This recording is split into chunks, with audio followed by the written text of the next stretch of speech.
Puji Tuhan, salam sejahtera bagi kita semua. Bersyukur kepada Tuhan untuk kekuatan dan kesehatan yang Tuhan limpahkan dalam kehidupan kita. Saat ini kita akan memulai belajar pendidikan agama Kristen. Sebelum kita memulai pelajaran hari ini, saya berharap semua murid ambil waktu untuk kita berdoa. Kita bersyukur kepada Tuhan terlebih dahulu karena Tuhan masih memberikan kesehatan, memberikan kekuatan kepada kita. Kita berdoa. Tuhan Yesus, terima kasih atas waktu yang Tuhan sudah berikan dalam kehidupan kami hari ini. Kami akan mulai pelajaran kami hari ini. Mari Tuhan tuntun kami supaya proses belajar hari ini berjalan dengan baik. Dalam nama Tuhan Yesus kami berdoa. Amin.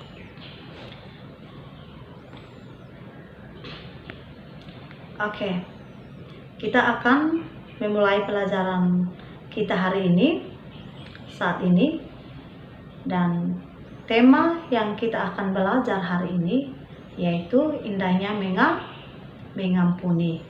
Hal pertama yang kita akan belajar tentang mengampuni dari seorang tokoh dunia yang bernama Nelson Mandela. Ibu akan tanya kepada anak-anak sekalian, pernahkah anak-anak sekalian pernah mendengar tentang Nelson Mandela ini atau pernah mendengar nama yang bernama Nelson Mandela ini? Jadi Nelson Mandela adalah seorang tokoh pejuang Afrika Selatan yang memperjuangkan keadilan bagi kaum kulit hitam di Afrika Selatan yang ditindas dan diperlakukan secara tidak adil. Demi memperjuangkan nasib kaumnya, Nelson Mandela dipenjara lebih dari 20 tahun. Anak-anak, lebih dari apa? Berapa puluh tahun Nelson Mandela? 20 tahun. Dipenjara 20 tahun. Jadi Nelson Mandela ini dipenjara selama 20 tahun ya.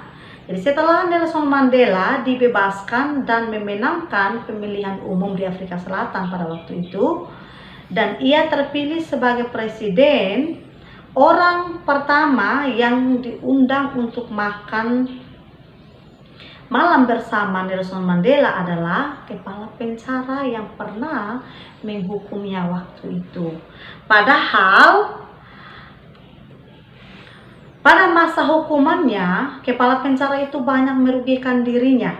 Dan ketika para wartawan mengajukan pertanyaan kepada Nelson Mandela, kenapa Bapak Nelson Mandela memberi prioritas kepada kepala penjara yang sering menyakiti Bapak, maka Nelson menjawab seperti ini, kamu harus terlebih dahulu mengampuni seseorang yang berada di dekatmu dan paling menyakitimu.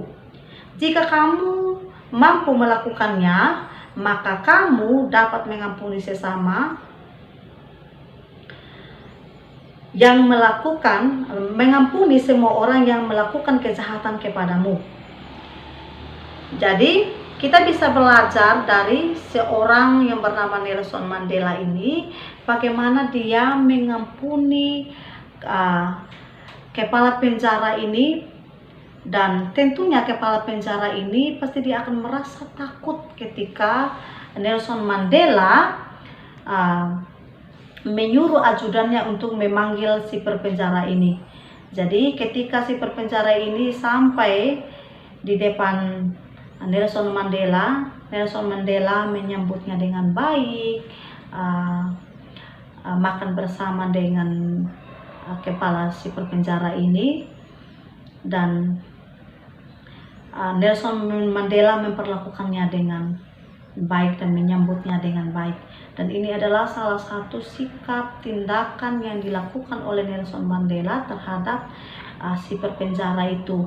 Walaupun apa yang dia pernah lakukan terhadap Nelson Mandela, tetapi Nelson Mandela tidak membalasnya dengan kejahatan, tetapi Nelson Mandela membalasnya dengan kebaikan. Hal kedua yang kita akan belajar, yang kita akan membahas arti mengampuni, kita bisa belajar atau membaca dari kitab Matius pasal 6 ayat 14 sampai 15. Jadi saya berharap semua murid membaca ayat firman Tuhan ini. Jadi di dalam ayat ini Yesus menekankan bahwa para muridnya harus bersedia mengampuni kesalahan orang lain.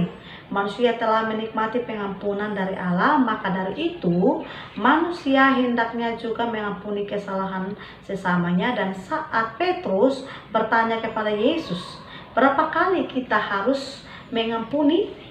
Yesus menjawab, Tuhan 70 kali 7 kali, yang berarti bahwa pengampunan itu tidak terbatas. Jadi Tuhan Yesus sudah memberikan teladan kepada kita bahwa kita harus mengampuni sesama kita, harus membuka hati untuk mengampuni sesama atau mengampuni orang yang pernah melakukan kesalahan kepada kita. Sebanyak apapun yang dia pernah lakukan kepada kita, kita harus tetap berusaha, tetap mengampuninya, dan kita harus terus berdoa kepada Tuhan supaya Tuhan membuka hati kita, supaya kita bisa terus mengampuni orang yang bersalah kepada kita. Jadi yang kedua ini yang berikut kita akan belajar dari kitab Kejadian pasal 45 ayat 1 sampai yang ke-14. Saya berharap juga semua murid membaca firman Tuhan ini. Dan ayat ini bercerita tentang Yusuf memaafkan saudaranya yang berbuat jahat terhadapnya. Yusuf tidak hanya memaafkan, tetapi dia juga menolong saudaranya dari kesulitan dan membawa mereka tinggal di dekatnya. Dari kisah Yusuf kita bisa mengambil pelajaran bahwa pengampunan yang kita berikan pada seseorang hendaknya lahir dari niat baik dan ketulusan hati. Puji Tuhan, untuk saat ini pelajaran cukup sampai di sini. Dari pelajaran hari ini kita bisa mengambil beberapa kesimpulan. Yang pertama, Tuhan Yesus sudah memberikan pengampunan kepada kita. Hendaknya juga kita harus memberikan pengampunan kepada sesama. Yang kedua, hendaknya kita memberikan pengampunan dengan tidak terbatas. Jadi kita harus tetap mengampuni orang-orang yang pernah melakukan kesalahan kepada kita, seperti yang diajarkan oleh Tuhan Yesus kepada Petrus. Dan kita juga bisa belajar dari Nelson Mandela dengan Yusuf, bagaimana mereka bisa mengampuni orang-orang yang bersalah kepada mereka. Jadi sampai di sini saja pelajaran yang kita akan belajar hari ini. Tuhan Yesus memberkati kita semua. Kita akan berdoa. Terima kasih Tuhan atas pelajaran hari ini. Kami sudah belajar tentang mengampuni, dan biarlah kami boleh terus belajar dan terus belajar bagaimana kami harus mengampuni orang-orang yang pernah melakukan kesalahan kepada kami. Terima kasih Tuhan, bimbing anak-anak supaya mereka menjadi anak-anak yang selalu taat, setia di sepanjang kehidupan mereka. Terima kasih Tuhan Yesus, kami berdoa dalam nama Tuhan kami Yesus Kristus. Haleluya.